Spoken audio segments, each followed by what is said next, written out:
அஸ்ஸலாமு அலைக்கும் வரஹ்மத்துல்லாஹி வபரகாத்துஹு. அன்புமிக்க அல்லாஹ்வின் நல்லடியார்களே, சகோதர சகோதரிகளே, எங்கே நிம்மதி? தொடர்பதிவு 2. பொருளாதாரம் இல்லாதவன் இருப்பவனைப் பார்த்து, நோய்கள் இருப்பவன் இல்லாதவனைப் பார்த்தும், குடும்பத்தில் பிரச்சனை உள்ளவன் இல்லாதவனைப் பார்த்து, பள்ளி படிப்பவன் கல்லூரியில் படிப்பவனைப் பார்த்தும், இப்படியாக இவன் இவனை, இவன் அவனைப் பார்த்து அவனிடம் நிம்மதி உள்ளது, இவனிடம் நிம்மதி உள்ளது என்று அங்காயத்துக் கொண்டுதான் ஒவ்வொரு மனிதனும் இருக்கிறான். ஆனால் கடைசி வரை நிம்மதி எங்கே என்று கேள்விக்கு விடை மட்டும் அவர்களுக்கு கிடைப்பதாய் தெரியவில்லை. எனவே உண்மையான நிம்மதி எதில் உள்ளது என்பதில் இஸ்லாம் காட்டும் வழிமுறைகளை இந்த உரையில் காணுவோமாக. இறை நினைவே நிம்மதிக்கான வழி. ஆனால் அதற்கான பதிலே நிம்மதி எங்குள்ளது என்று சில வழிமுறைகளுடன் நமக்கு எடுத்துரைக்கிறது இஸ்லாம்.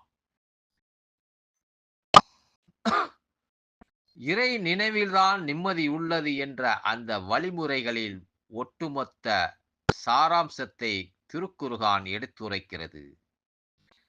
நம்பிக்கை கொண்டோரில் உள்ளங்கள் அல்லாஹுவின் நினைவால் நிம்மதியுறுகின்றன.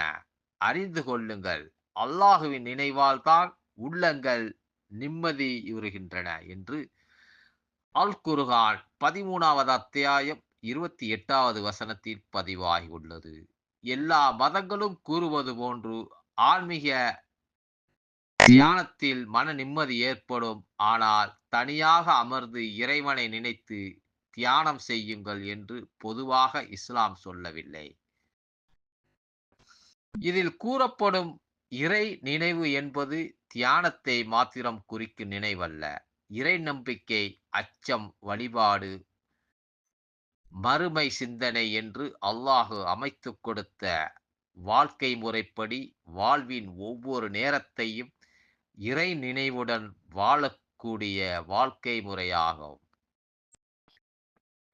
ஆழமான இறை நம்பிக்கை நம் வாழ்வில் எப்போது நிம்மதியை இழக்கிறோம் எனில் ஒரு சோதனை கஷ்டம் நமக்கு வருகின்ற போதுதான்.